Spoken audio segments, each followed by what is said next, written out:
Chapter 4 Elder Brother's Path. Stand straight. The light of Elder Brother's sun shone from the morning edge of the sky.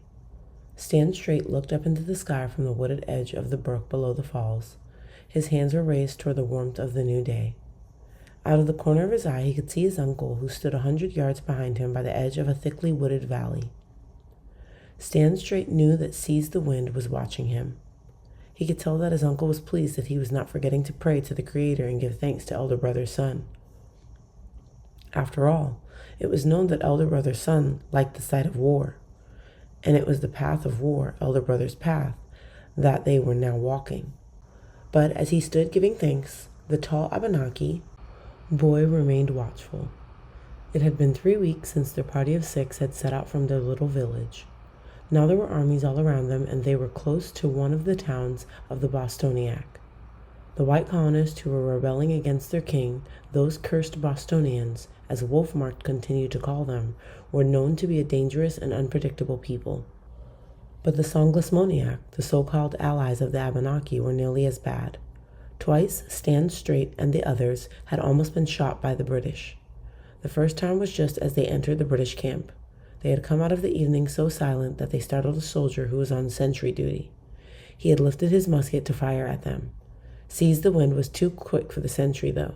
He had used his own musket like a club, knocking the other gun from the startled man's hands as it discharged harmlessly into the air. Then, even though the British soldier tried to protest, he had picked up the man's gun and taken it off to an officer who could speak some French. "Pardon, mon ami. This man would do better with a shovel in his hands," Seize the Wind had told the officer as he handed him the gun. "I am not happy because he tried to shoot me. You should not be happy because he missed." The second time they had almost been shot was because of a pig. It nearly made Stand Straight laugh to think about it.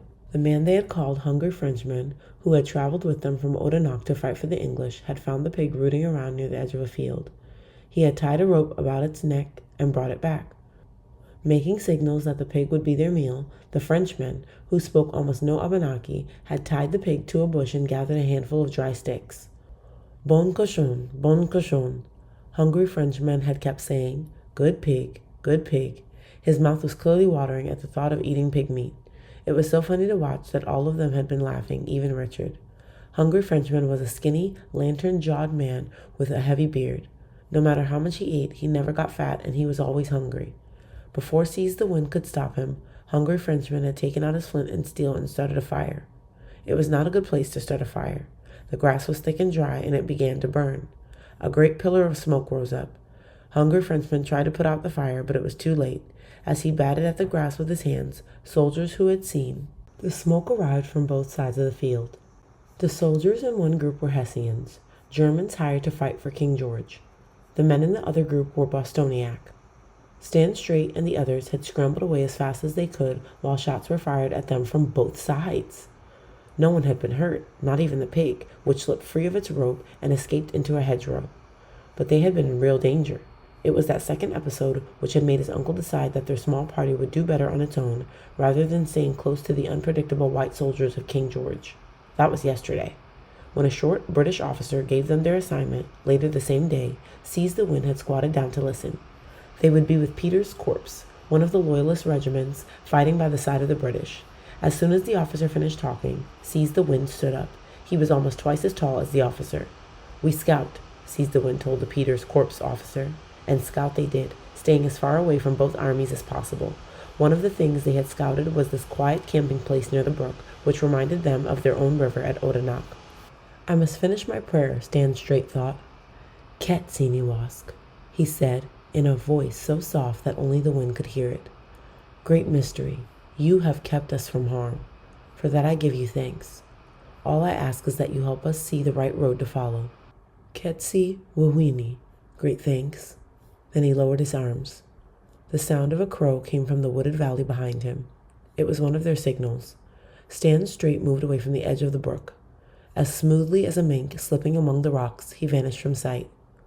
A few moments later, he rose silently out of the brush to stand by the side of Seize the Wind. Stand Straight saw the hint of a smile on the face of his tall uncle. Seize the Wind was pleased. "I heard his warning call and did as I was supposed to do. He knows that his nephew's ears are good," Stand Straight thought. Though I am only 14 winters old, he sees that I am learning the lessons of survival well. Seize the Wind nodded at Stand Straight and then looked up at Elder Brother Sun. I have asked our elder brother if it is really war that he wants for us, he said, but so far the sun has not answered. They heard the soft scrape of a moccasin on stone behind them.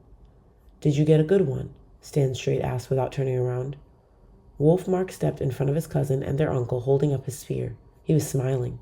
The trout on the spear was a big one, so long that its nail touched the ground as the wide young man with the brown wolf on his cheek held out the spear. I found them in the pool below the cliffs, Wolfmark said. This fish said it wished to join our war party. It was the smallest one, but I took pity on it. You did well, Seize the Wind said. No fire, though. We are too close to the farms of the white people. Remember what happened to our hungry Frenchmen yesterday? Wolfmark nodded. A curse on the Bostonians. This fish is not as big as hungry Frenchman's pig, but it will taste good raw. Seize the Wind made a circling motion with one hand and cupped the other toward his mouth. Then he touched his hand lightly on the shoulders of each of his nephews in turn, before swinging that hand back toward the sunset direction where they had left Richard and hungry Frenchmen at the cave in the hills. A small spring bubbled from the rocks there. Stand Straight and Wolfmark understood. Taking the big trout, they went to gather the others. They would lead them back to the cave, where they would eat and rest. After the meal, Stand Straight went outside the cave to wait. His uncle, along with Richard and hungry Frenchmen, was sitting just inside the mouth of the cave. Wolfmark stood watch at the end of the clearing, so that no one could come upon them unawares. Watches the Hawk was not back. He had gone to scout farther upstream and had not yet returned. He had the best eyes of all of the men in their party. He was usually the one who took the lead, scouting ahead.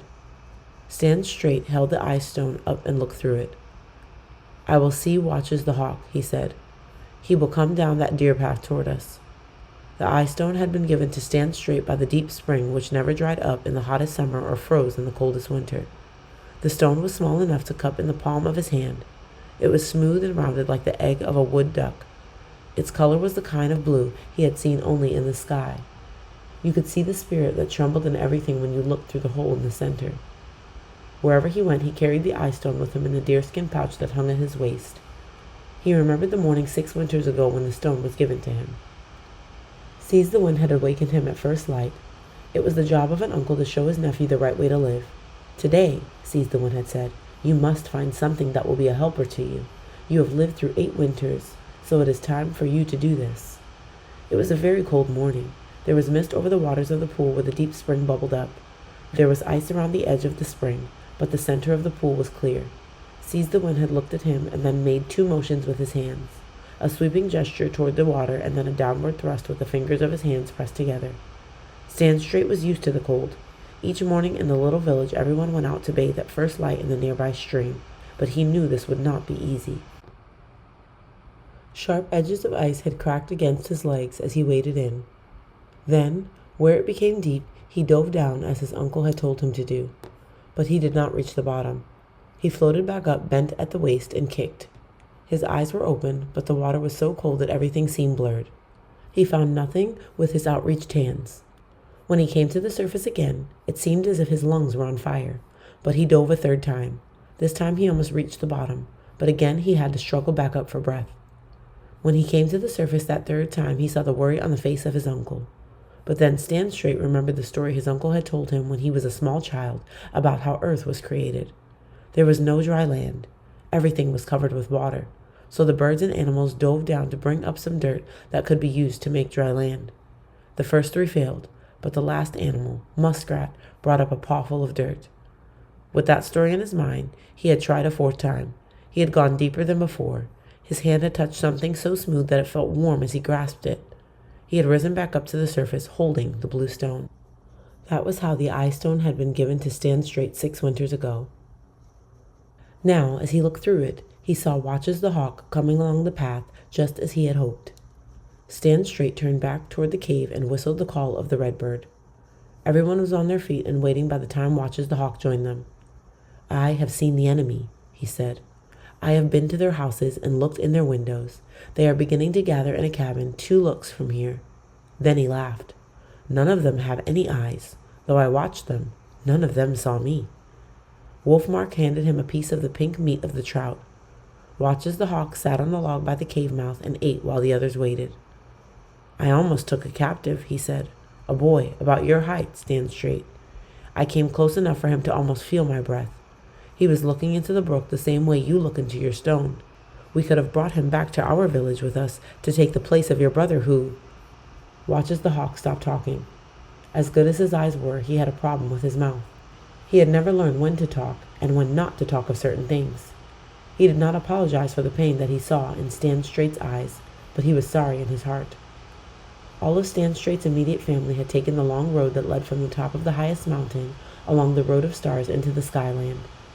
His father, whose name was Good Thunder, became ill and died soon after the birth of Stan Straight's brother. Stan Straight did not remember much about his father, aside from his smile and the sound of his voice telling stories about great hair.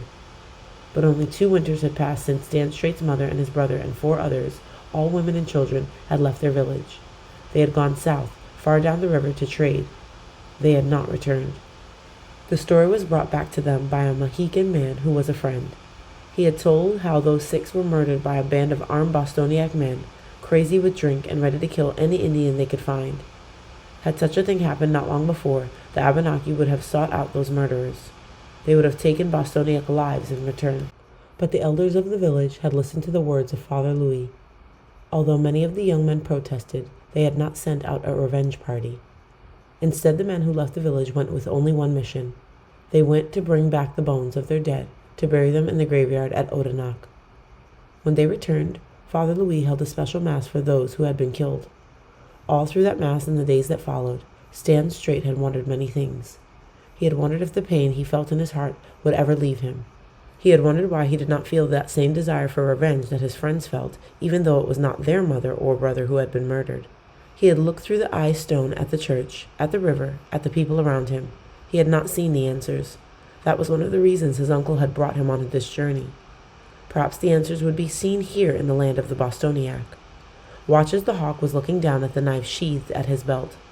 Stan Straight could see that the sheath had broken yet again, and his friend was trying to mend it. He could also see, even though his friend tried to hide it, that Watch as the hawk still felt sorry in his heart. Stan Straight reached into his pouch and pulled out a piece of rawhide. Then he walked over to his side and held out his hand. "Nidoba," he said, "my friend, you can mend it with this." "Ulioni?" asked Watch as the hawk as he took the rawhide. Seize the Wind slapped his hands once.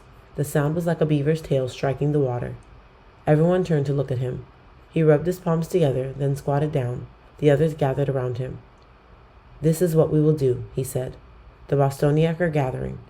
Perhaps they are among those who wish to fight the songless Moniac king. We will scout this meeting. If the Bostoniac try to fight us, we will know they are not loyal to their king, and we will attack them.